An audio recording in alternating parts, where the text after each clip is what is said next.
இன்னைக்கு வந்து ரொம்ப எக்ஸைட்டிங்கான ஒரு விஷயத்தை பார்க்கலாம். Home based business. Home based business யார் பண்ணலாம்? ஹோம் பேஸ்ட் பிஸ்னஸ் வந்து ஒரு ஸ்டார்ட் அப் கேட்டகரியில் வருமா, இல்லை என்ன மாதிரி ஒரு விஷயம்? ஹோம் பேஸ்ட் பிஸ்னஸ்க்குன்னு ஒரு தனி ஸ்கில் ஏதாவது தேவையா, இல்லை ஹோம் பேஸ்ட் பிஸ்னஸ் பண்ணால் ஃப்யூச்சரில் நம்ம பெரிய ஆள் ஆக முடியுமா?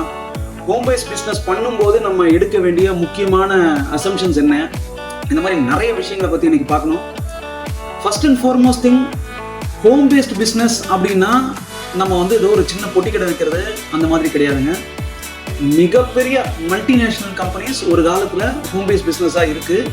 ஈவன் ஐபிஓ போன கம்பெனிஸ்லாம் இருக்குது ஹோம் பேஸ்ட் பிஸ்னஸாக ஸ்டார்ட் பண்ணது. அகெயின் ரொம்ப முக்கியம் என்ன அப்படின்னாக்கா, ஒரு ஃபவுண்டரோ இல்லை ஒரு சோலோப்ரனரோ இல்லை அது நீங்கள் ஒரு இண்டிவிஜுவலோ, உங்களோட விஷன் ரொம்ப முக்கியம். அது எந்த ஒரு கேட்டகரியாக இருந்தாலும் சரி. ஆண்டர்பிரினர்ஷிப் அண்ட் பிஸ்னஸுக்கு ரொம்ப ரொம்ப தேவை வந்து ஒரு விஷன். டே ஒன்லேயே என்னால் வந்து ரொம்ப கிளியரான ஒரு விஷனை எடுத்துகிட்டு வர முடியுமா அப்படின்னு கேட்டிங்கன்னா ரொம்ப கஷ்டம். ஈவன் ரொம்ப பெரிய ஆட்கள் கூட என்ன சொல்கிறாங்கன்னா, அவங்க விஷன் வந்து கொஞ்சம் பிளரியாக தான் இருக்கும் அப்படிங்கிறாங்க. அது எந்த தப்பும் கிடையாது. ஆனால் விஷன் இருக்கிறது ரொம்ப முக்கியம். ஃபார் எக்ஸாம்பிள், அதை நீங்கள் அச்சீவ் பண்ணுறீங்க அச்சீவ் பண்ணலன்றதுலாம் ரெண்டாம் பட்சம். உங்களுக்கு முதல்ல ஒரு விஷன் இருக்கும். ஸோ அந்த விஷன் இருந்துச்சுன்னா அதை நீங்கள் கண்டிப்பாக அச்சீவ் பண்ண முடியும். So coming back, home based business நல்லதா கெட்டதா? கண்டிப்பாக நல்லது. பிஸ்னஸ்னாலே நல்லதா, ஹோம் பேஸ்ட் பிஸ்னஸ் இன்னும் கண்டிப்பாக நல்லது. ஸோ ஹோம் பேஸ்ட் பிஸ்னஸ் யார் பண்ணலாம்? யார் வேணாலும் பண்ணலாம். ஃபார் எக்ஸாம்பிள், நீங்கள் ஒரு ஹவுஸ் ஒய்ஃபாக இருக்கீங்க அப்படின்னாக்கா நீங்கள் பண்ணலாம். இல்லை நான் வந்து ஆல்ரெடி ஒர்க் பண்ணிட்டு இருக்கேன், பிஸ்னஸ் ஸ்டார்ட் பண்ண போகிறேன், மார்க்கெட்டை நான் டேஸ்ட் பண்ணணும், இல்லை மார்க்கெட் எப்படி இருக்குன்னு நான் ரியாக்ட் பண்ணணும் பார்க்கணும் அப்படின்னு நினைக்கிறவங்க பண்ணலாம். இல்லை இதை நான் வந்து ஒரு கெரியர் ஆப்பர்ச்சுனிட்டியாகவே வந்து ஃபஸ்ட்டு ஹோம் பேஸ்ட் பிஸ்னஸாக பண்ணி பார்த்துட்டு அதுக்கப்புறமா எக்ஸ்பேண்ட் பண்ண போகிறேன், தாராளமாக பண்ணலாம். இந்த மாதிரி எல்லா கேட்டகரிக்கும் home based business is definitely an answer. அப்படின்னா உங்களோட மொதல் ஸ்டெப் அது. பிஸ்னஸ் பண்ணணும்னு நினைக்கிற யாருக்கும் மொதல் ஸ்டெப் இந்த home based business. So home based பிஸ்னஸில் என்ன ஒரு முக்கியமான விஷயம், எல்லா பிஸ்னஸ் மாதிரியும் இதுலேயும் நீங்கள் ஃபஸ்ட்டு சூஸ் பண்ண வேண்டியது உங்களோட நீஷ். ரொம்ப முக்கியம் வந்து நீஷ். நீங்கள் ஆல்ரெடி ஒரு ஸ்கில்டு ஆள், உங்களுக்கு ஏதோ ஒரு விஷயத்தில் நல்ல ஸ்கில் இருக்குது, இல்லை ஒரு டேலண்ட் இருக்குது, இல்லை ஒரு எக்ஸ்போஷர் இருக்குது, இல்லை ஒரு மார்க்கெட் அனலைஸ் பண்ண ஒரு நாலேஜ் இருக்குது அப்படின்னாக்கா அதுலேருந்து ஸ்டார்ட் பண்ணுங்க. ஃபார் எக்ஸாம்பிள், நான் வந்து நல்லா சமைப்பேன் அப்படின்னாக்கா அதுக்குள்ளே தேடுங்க, அதில் என்ன நீஷ் இருக்குது. ஃபார் எக்ஸாம்பிள், ஒரு புது ஸ்நாக்ஸ் நீங்கள் ட்ரை பண்ணால் ரொம்ப முக்கியம் ஃபோக்கஸ்டாக இருங்க. எடுத்த உடனே 10 ப்ராடக்ட் 20 ப்ராடக்ட் 30 ப்ராடக்ட்னு போகாதீங்க. போக வேண்டிய அவசியமே கிடையாது. ஒரு ப்ராடக்டை ரொம்ப சாலிடாக ஸ்ட்ராங்காக பண்ணுங்க. அதில் உங்களோட முழு திறமையும் முழு எஃபோர்ட்டையும் அதில் போடுங்க. அந்த ப்ராடக்டை சக்ஸஸ் பண்ணுங்க. லைவ் எக்ஸாம்பிள் சொல்லணும் அப்படின்னாக்கா, ஒரு 3 நாளைக்கு முன்னாடி நம்மகிட்ட ஒரு கிளைண்ட் ஒருத்தங்க கால் பண்ணாங்க. அவங்க இந்த ஹோம் பேஸ்ட் பிஸ்னஸ் தான் ஸ்டார்ட் பண்ணியிருக்காங்க. அவங்களுக்கே தெரியல அது ஒரு ஹோம் பேஸ்ட் பிஸ்னஸ் அப்படின்றது. ஏன்னா அவங்க வந்து ரொம்ப நல்லா மசாலா பவுடர் அரைக்கக்கூடிய ஒரு ஆள். அவங்களோட ஸ்ட்ரென்த் வந்து மசாலா. ஃபார் எக்ஸாம்பிள், ரொம்ப ஸ்பெசிஃபிக்காக சொல்லணும்னா சாம்பார் மசாலா, ஹோம்மேட் சாம்பார் மசாலா அப்படிங்கிறது ஒரு மிகப்பெரிய விஷயம். எல்லாருக்குமே வந்து quality of the food taste அப்படின்றது ஒரு அடிக்ஷன். நீங்கள் அதை வந்து சிம்பிளிஃபை பண்ண முடியும். அதை நீங்கள் எங்கேருந்து வேணால் இன்ஹெரிட் பண்ணிடலாம். நீங்களே அதை கண்டுபிடிச்சிருக்கலாம், இல்லை உங்கள் வீட்டில் உங்கள் அம்மா அதை சொல்லி கொடுத்துருக்கலாம், இல்லை உங்கள் பாட்டி அதை சொல்லி கொடுத்துருக்கலாம், இல்லை நீங்கள் நிறைய மிக்ஸ் அண்ட் மேட்ச் காம்பினேஷன்ஸில் ஒரு ஸ்வீட் ஸ்பாட் அச்சீவ் பண்ணியிருக்கலாம். இந்த மாதிரி எந்த ரூபத்துலையாவது நீங்கள் வந்து ஒரு ஸ்வீட் ஸ்பாட் அச்சீவ் பண்ணியிருக்கலாம். அதை அடுத்த கட்டத்துக்கு கொண்டு போகணும்னு நீங்கள் நினைக்கும் போது அது ஒரு பிஸ்னஸ் மாடலாக மாறுது. So home based business model அப்படிங்கிறதுக்கு முதல்ல உங்களுக்கு ஒரு நீஷ் தேவை. அந்த நீஷ்க்கு உங்களுக்கு ஸ்கில் தேவை. ஸோ உங்கள் ஸ்கில் எதில் இருக்கோ அதில் பாருங்கள். நீங்கள் எதை ரொம்ப தனித்துவமாக ரொம்ப ஸ்பெஷலாக பண்ண முடியும் அப்படின்றத பாருங்கள். அதை பண்ணதுக்கப்புறம் ஒரு சின்ன சர்க்கிளில் அதை வந்து இவாலுவேட் பண்ணி பாருங்கள். அதுக்கான ஃபீட்பேக்கை கேதர் பண்ணுங்கள். இனிஷியலாக லாபத்துக்காக ரொம்ப யோசிக்காதீங்க.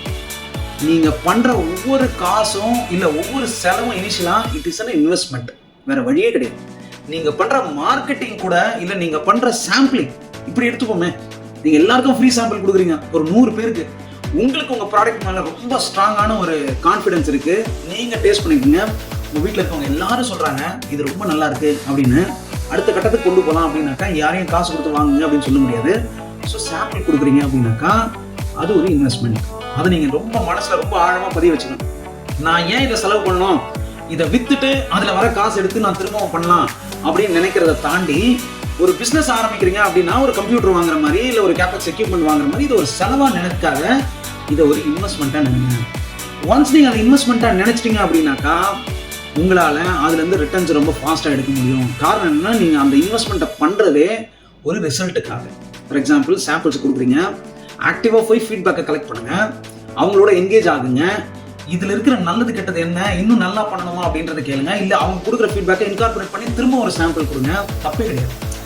ஒன்ஸ் நீங்க இப்படி சாம்பிள் கொடுத்து நீங்க ஃபீட்பேக்கை எடுத்து ப்ராடக்டை ஸ்ட்ராங் ஆனதுக்கு அப்புறம் ஆட்டோமேட்டிக்கா உங்களோட குவாலிட்டி அந்த ப்ராடக்ட் பார்த்துட்டு கஸ்டமர்ஸ் கண்டிப்பா வருவாங்க.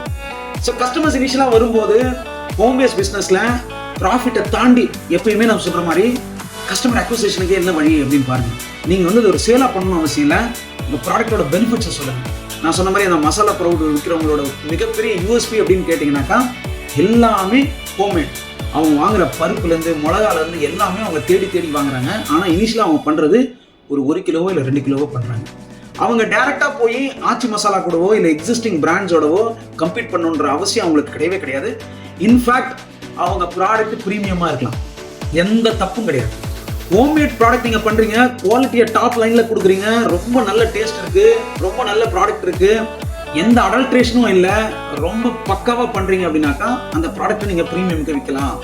மார்க்கெட் ரேட்டை வச்சு மார்க்கெட் ரேட்டுக்கு தான் விற்கணுன்ற அவசியமே கண்டிப்பாக கிடையாது. ஏன்னா உங்களோட யூஎஸ்பியே என்ன அப்படின்னாக்கா நீங்கள் ரொம்ப கமர்ஷியல் ஸ்கேலில் பண்ணல, ஹோம்மேடாக பண்ணுறீங்க, அட் த சேம் டைம் ரொம்ப நல்ல ப்ராடக்ட்ஸை போட்டு பண்ணுறீங்க. ஸோ இந்த மாதிரி இருக்கும்போது அதை ஸ்கேல் பண்ணுங்க. ஸோ எல்லாரும் சொல்கிற மாதிரி தான் இது ஒரு ஹோம்மேட் பிஸ்னஸ்ன்றதுனால நம்ம வந்து ஏனோ தானோ பண்ணணும் அவசியம் இல்லை. உங்கள் வீட்டுக்குள்ளேயே இல்லை நீங்கள் இருக்கிற ஒரு கராஜுக்குள்ளவோ இல்லை உங்களுக்குன்னு ஒரு டெடிக்கேட்டட் இடத்த முதல்ல உருவாக்கிடுங்க. ஏன்னா உங்களால் அந்த இடத்துல நிறைய சிந்திக்க முடியும், அதுக்கான நிறைய விஷயங்களை செய்ய முடியும். ஒரு சின்னதாக ஒரு பிஸ்னஸ் பிளான் போடுங்க, தப்பே கிடையாது. எவ்வளோ வரவாச்சு, எவ்வளோ செலவாச்சு, இதுவரை எவ்வளோ செலவு பண்ணியிருக்கீங்க, இன்னும் எவ்வளோ செலவு பண்ணணும், எந்தெந்த இடத்துல செலவு பண்ணணும், இதை இ-காமர்ஸ் ரூட்டுக்கு கொண்டு போகணுமா, இல்லை வெறும் ஃப்ரெண்ட்ஸ் அண்ட் ஃபேமிலி சர்க்கிள் இருக்கணுமா, இல்லை வாட்ஸ்அப்பில் மார்க்கெட் பண்ணணுமா, இதெல்லாம் வந்து அனலைஸ் பண்ணுங்க. எதை இருந்தாலும் தயவு செய்து அதை எழுதுங்க, ரொம்ப முக்கியம். ஜஸ்ட் மைண்டில் வச்சிருக்காங்க, கிளட்டரிங்காக இருக்கும், எல்லாமே கரெக்ட் மாதிரி தோணும், எல்லாமே பக்கா தோணும், எல்லாம் சூப்பர்னு தோணும், அது எல்லாமே போய் தப்பு. ஒன்ஸ் நீங்கள் எழுத ஆரம்பிச்சிங்கன்னா நீங்கள் பண்ணுற தப்பு நீங்கள் என்ன தெரிஞ்சுக்கணும் அப்படின்றது உங்களுக்கே உணர ஆரம்பிக்கும். ஃபார் எக்ஸாம்பிள் 10 லைன் ஐட்டம் போடுங்க, என்னென்ன பண்ணீங்க, என்னென்ன பண்ணணும், எதில் வீக்கு எதில் ஸ்ட்ராங், எழுத ஆரம்பிக்கும். எழுதுறது மாதிரி ஒரு ஃபீட்பேக் உங்களுக்கு வாழ்க்கையில் எதுவுமே கொடுக்காது. ஸோ எழுதுங்க, எழுதிட்டு ஒன்று டிக் பண்ணுங்க, ஆக்ஷன் ஐட்டம்ஸ்லேருந்து எல்லாத்தையும். பல ஆப்ஷன்ஸ்ல நீங்க பிசினஸ் பண்ணலாம். சில எக்ஸாம்பிள்ஸ் பார்க்கணும் அப்படின்னாக்கா நீங்க ஒரு கண்டென்ட் ரைட்டரா இருக்கீங்கன்னா கண்டென்ட் ரைட்டிங்காக பண்ணுங்க, டிஜிட்டல் மார்க்கெட்டிங் பண்ணுங்க, இ-காமர்ஸ் பண்ணுங்க, ப்ராடக்ட்டை சேல் பண்ணுங்க. அதுக்கப்புறம் நிறைய இன்னைக்கு வந்து கிஃப்ட் பேஸ்ட் ஐட்டம்ஸ் பண்றாங்க, அதுக்கப்புறம் ஈகோ ஃப்ரெண்ட்லி ப்ராடக்ட்ஸ் பண்றாங்க, ஹோம் பேக்கரி பண்றாங்க, கோச்சிங் பண்றாங்க, ஆன்லைன் சர்வீசஸ் பண்றாங்க. ப்ராடக்ட்டை மட்டும் இருக்கணும்னு அவசியம் இல்லைங்க, சர்வீசஸ் கூட நீங்க நிறைய பண்ணலாம். ஸோ இந்த மாதிரி நிறைய பாசிபிலிட்டிஸ் இருக்கு நீங்க ஹோம்மேட் பிசினஸ்ல. ஸோ நம்ம சில மிகப்பெரிய பிசினஸ் ஆன சிலரை பத்தி இப்போ நம்ம பார்ப்போம். உங்க எல்லாருக்கும் தெரிஞ்சிருக்கும் பயோகானோட ஃபவுண்டர் கிரண் ஷா. அவங்க மிகப்பெரிய ஒரு பயோடெக்னாலஜி கம்பெனி உருவாக்குனது ஒரு சின்ன கேரேஜ்ல அவங்க ஹோம்ல. அவங்களோட பேக்ரவுண்ட் ஃபுல்லா ப்ரூவிங் இண்டஸ்ட்ரி. முடிஞ்சா அவங்களோட பாட்காஸ்டையோ இல்லை அவங்களோட லைஃப் ஹிஸ்டரியோ படிச்சு பாருங்க, ரொம்ப எக்ஸலண்டா இருக்கும். She is such a brave woman. I think you should all read about her. Falguni நாயரை பத்தி தெரியாதவங்க யாரும் இருக்க மாட்டாங்க. மிகப்பெரிய fashion brand of India Nykaa. லிப்ஸ்டிக்ஸ்ல ஆரம்பிச்சு உமன் ஃபேஷன் இண்டஸ்ட்ரியில ஒரு பெரிய புரட்சி பண்ணவங்க, IPO-லாம் போனவங்க. அவங்கள பத்தி தெரியாதவங்க இருக்க மாட்டாங்க. அவங்களும் ஒரு ஹோம் பேஸ்ட் பிசினஸ் தான் ஈஸியா ஆரம்பிச்சாங்க. மாமாஅர்த்தை பத்தி உங்களுக்கு எல்லாருக்கும் தெரியும். மாமாஅர்த் 2 கப்பிள் வீட்டுக்குள்ள தன்னோட குழந்தைக்கு ரொம்ப சேஃபா ஒரு டால்கம் பவுடர் மாதிரி ஒரு விஷயத்தை எடுக்கணும் பண்ணணும். ஏன்னா அவங்க குழந்தைக்கு ஒரு அலர்ஜி இருந்தது, அதை எப்படி அவாய்ட் பண்றதுன்றதுக்காக ரிசர்ச் பண்ண ஆரம்பிச்சு இனிஷியலா ஒரு கிட்டுக்கான ப்ராப்ளத்தை சால்வ் பண்ண ஆரம்பிச்சு இன்னைக்கு IPO போயிருக்கிற ஒரு கம்பெனி. ஸோ அதனால நீங்க நினைக்கிற மாதிரி ரொம்ப காம்ப்ளிகேட்டட்னு எதுவுமே கிடையாது. இந்த மாதிரி நிறைய எக்ஸாம்பிள்ஸ் நம்ம பார்க்கலாம். காம்ப்ளிகேட்டட்னு எதுவும் கிடையாது. திரும்பவும் நம்ம சொல்ற மாதிரி தான், ஒரு பெயின் பாயிண்ட் ஐடென்டிஃபை பண்ணுங்க, அதை உங்களுக்குள்ளேயே ஒரு சின்ன ரிசர்ச்சா பண்ணுங்க, அந்த பெயின் பாயிண்ட் அட்ரஸ் பண்ணி ப்ராடக்ட் எவ்வளவு சர்வீஸ் ஒரு சொல்யூஷனை பண்ணுங்க, தென் ஸ்கை இஸ் லிமிட்ஸ். இது போல பிசினஸ் வீடியோஸ்க்கு நம்மளை தொடர்ந்து பாருங்க. உங்களுக்கு தேவையான டாபிக்ஸ் ஏதாவது இருந்தால் அதை கமெண்ட் பண்ணுங்க. வெல்மோம் அப்படிங்கிற ஒரு கம்யூனிட்டி நம்ம ஃபார்ம் பண்றோம். அந்த கம்யூனிட்டியில ஸ்டார்ட் அப்ஸ்க்கு தேவையான அத்தனை ஹெல்ப் நம்ம பண்றோம். ஸ்டார்ட் அப் ஆரம்பிக்கிறதுலேருந்து, பிசினஸ் ஆரம்பிக்கிறதுலேருந்து, அதை எஸ்டாப்ளிஷ் பண்றதுலேருந்து, ஸ்கேல் பண்றதுலேருந்து உங்களுக்கு எந்த ஒரு தேவையா இருந்தாலும் அந்த கம்யூனிட்டி வழியா நம்ம ஹெல்ப் பண்றோம். உங்களுக்கு தேவை அப்படின்னாக்கா என்னோட கான்டாக்ட் நம்பர் அதில் ஷேர் பண்ணியிருக்கேன், ரீச் பண்ணுங்க. We will all grow together. வெல்மோம்.